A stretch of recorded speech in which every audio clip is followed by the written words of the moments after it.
coming up. 3-on-2 for the Red Wings. Larionov to Fedorov to Fetisov. He scores!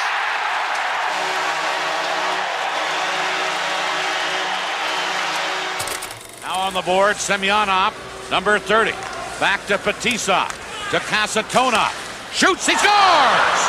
Deflected on the way. What if I told you that there was a hockey player who had to battle his own government just to play in the NHL? From leading the Soviet Union to Olympic gold, to secretly meeting with American agents, Slava Fetisov was truly one of the greatest defensemen in hockey history, and his fight for freedom is honestly one of the most incredible sports stories ever told. But how did a loyal Soviet captain end up risking everything to escape communism? And why did he choose to give up being a national hero to chase the American dream? Well, to find out, we have to go back to 1975, Moscow, Soviet Union, where young hockey players like Slava were trained by the state to become weapons of communist power. But how is it that a kid from Moscow would become both the pride of the Soviet Union and its biggest enemy? Slava Fetisov was born in 1958 in Moscow, but his childhood was nothing like what we know today. In the Soviet Union, the government controlled everything, including sports. When you showed talent in hockey,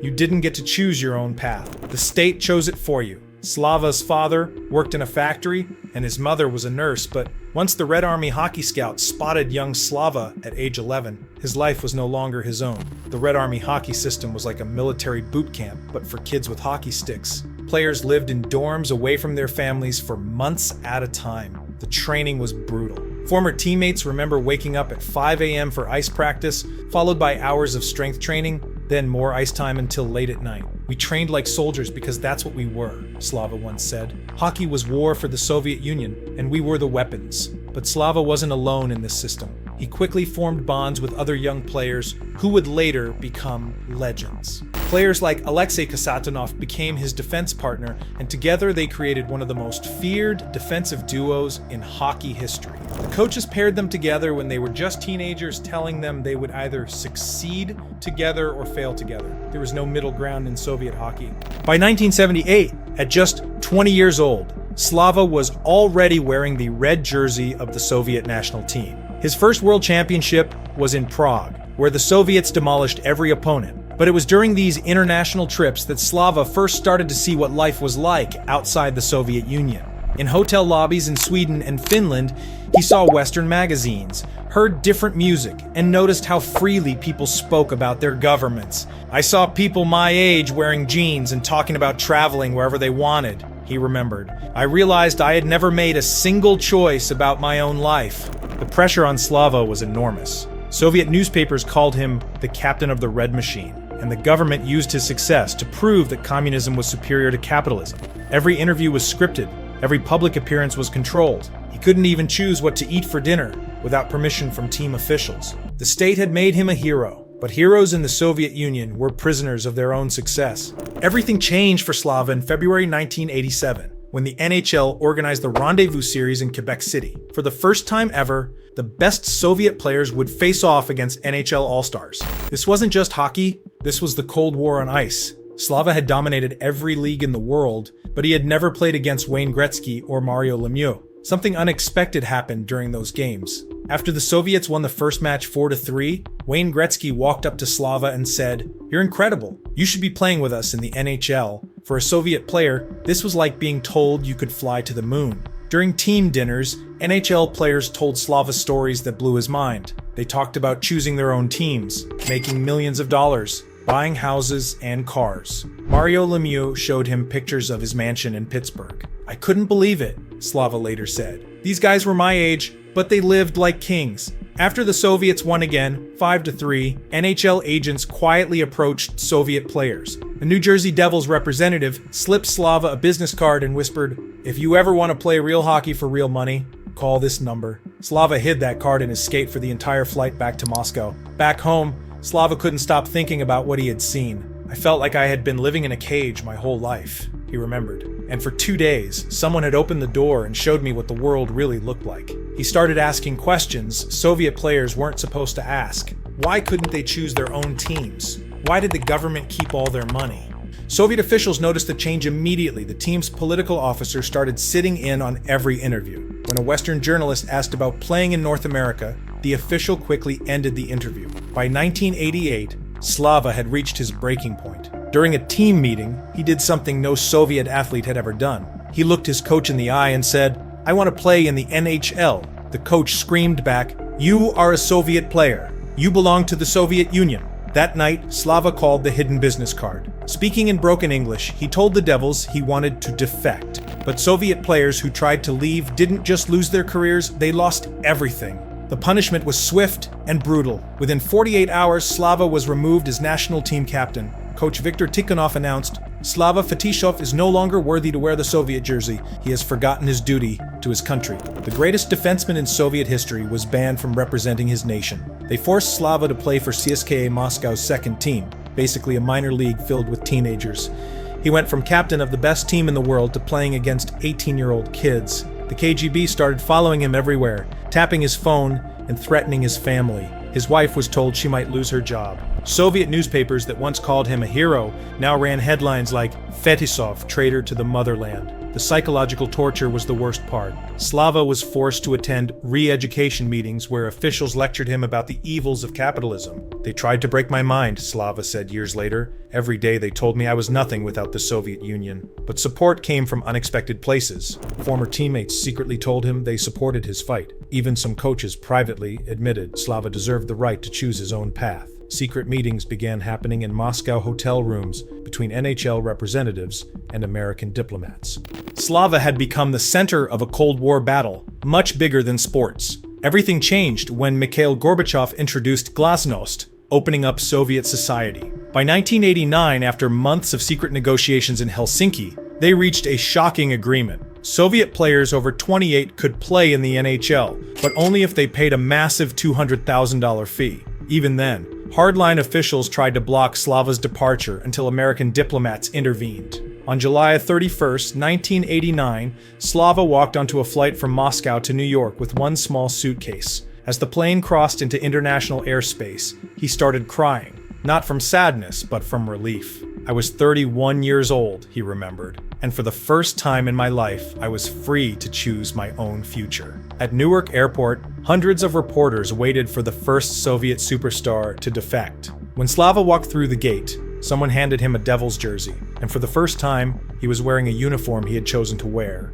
On October 11th, 1989, Slava stepped onto NHL ice for the first time wearing number 2 for the New Jersey Devils against the Boston Bruins. Within the first 5 minutes, he realized he was in trouble. The game was faster than anything he had experienced, and teammates were screaming instructions in English he barely understood. When Devils forward John McClain yelled, "Drop pass!" During a power play, Slava had no idea what he meant and turned the puck over. The Bruins scored, and 19,000 fans booed their new Soviet star. The language barrier was a nightmare. His teammate Kirk Muller became his unofficial translator. But imagine trying to play professional hockey when you need someone to explain what ice the puck means during a game. Slava carried a pocket English dictionary everywhere and studied hockey terms like other players studied game film. The biggest shock was how different NHL hockey was from the Soviet system. In Russia, everything was structured and planned, but NHL hockey was chaos. Pure, beautiful chaos. Players constantly changed positions and improvised plays that would never work in the Soviet system.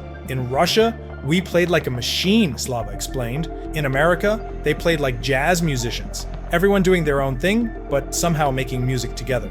Off the ice was even more confusing. Slava had never used an ATM, never ordered at a drive-thru, never pumped his own gas. His first American grocery store trip was overwhelming. There were 50 different types of cereal, he remembered. In Moscow, we had one type, and most of the time, the store didn't even have that. The hardest part was proving Soviet players weren't soft. During his third game against Philadelphia, enforcer Rick Tache targeted Slava with massive hits. Instead of backing down, Slava hit back twice as hard, delivering 3 bone-crushing checks that sent Flyers players flying. The crowd went crazy, and his toughest teammates started respecting the Soviet defenseman. Building trust took time. Many teammates had grown up during the Cold War, taught that Russians were the enemy. But when they saw him struggling to order sandwiches and working harder than anyone in practice, they realized he was just a hockey player chasing his dream. By December 1989, something clicked. Slava's numbers improved dramatically, from 2 assists in his first 10 games to 8 points in his next 10. New Jersey fans absolutely loved him. They had never seen a defenseman who could pass like a forward and hit like a truck. Devils started selling Fetisov 2 jerseys faster than they could make them. But Slava's success created an unexpected problem. Back in the Soviet Union, other elite players were watching his games on smuggled videotapes. They saw him making more money in 1 year than they would make in entire careers in Russia. Soviet stars like Sergei Fedorov and Alexander Mogilny started calling Slava's apartment at 3 a.m. Moscow time, whispering, "How did you do it? Can you help us get out too?" Slava became an unofficial NHL recruiting agent.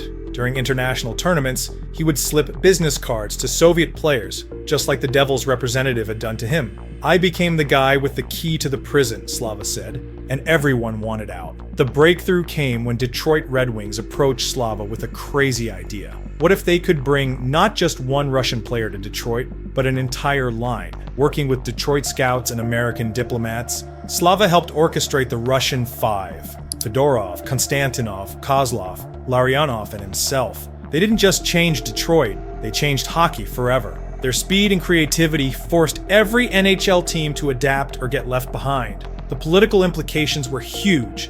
American newspapers wrote about Soviet athletes defecting to capitalism. But for Slava, it was simpler. "We weren't defecting from Russia," he explained. "We were running toward freedom. And once we opened that door, we made sure other people could follow us through it." On March 26, 1995, the Detroit Red Wings made a trade that would change hockey history. They acquired Slava Fetisov from New Jersey, reuniting him with former Soviet teammates who had followed his path to freedom. For the first time since dominating international hockey, the Russian Five were together again. But this time, they weren't playing for the Soviet Union. They were playing for the Stanley Cup. The Russian Five didn't just play hockey, they revolutionized it. During a December 1996 game against Colorado, they put on a clinic that left fans speechless. Slava made a perfect outlet pass to Fedorov, who dropped it to Larionov, who found Kozlov for a goal. The play took 7 seconds with all 5 Russians touching the puck. "It was like watching ballet," said Red Wings announcer Ken Daniels, "pure poetry in motion." The real test came in the 1997 playoffs. In the Western Conference Finals, Detroit faced Colorado, a team featuring former Soviet players who had stayed loyal to the Russian system and publicly criticized Slava for abandoning his homeland. During Game 3, Slava scored the most meaningful goal of his NHL career, beating Patrick Waugh and screaming in Russian, "This is for everyone they wouldn't let leave." Detroit swept Colorado to reach the finals. On June 7, 1997, at Joe Louis Arena, Detroit completed a 4-game sweep of Philadelphia to win the Stanley Cup. When the final buzzer sounded, Slava fell to his knees and started crying uncontrollably. 8 years ago, I was banned from playing hockey because I wanted freedom, he said through tears. Tonight, I'm a Stanley Cup champion. When Captain Steve Yzerman received the cup, he skated directly to Slava and passed him the trophy. As Slava lifted it above his head, 20,000 fans chanted, "Slava, Slava, Slava." During the celebration, Slava gave a speech that captured his journey. "This cup is not just for Detroit. This is for every athlete who has ever been told they cannot choose their own path. This is for everyone who believes that dreams are more powerful than fear." On April 3, 1998, Joe Louis Arena hosted Slava's retirement ceremony. They raised his number 2 jersey to the rafters, and his former Soviet teammates lifted him on their shoulders for a victory lap. "When I left Russia, people said I was crazy," he said, "but I didn't come here just to play hockey. I came here to prove that freedom is the most powerful force in the world." After retiring, Slava returned to Russia as a hero. The country that once banned him now welcomed him back. He became head coach of the Russian national team and later served as Minister of Sport. His greatest legacy was opening doors for future generations. Today there are over 60 Russian players in the NHL, and they all owe their opportunity to Slava's courage.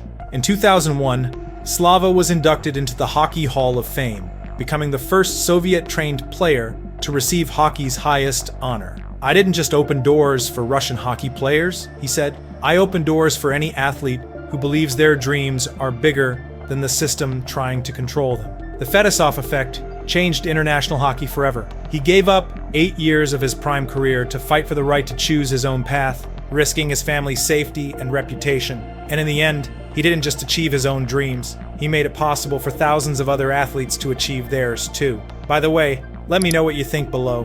Does Slava Fetisov deserve to be called the most courageous athlete of all time? Please share your thoughts. I would love to hear them. Also, I'm so close to reaching 10,000 subscribers, so if this story inspired you, please hit that like button and subscribe. These videos take countless hours of research and editing, and your support means everything.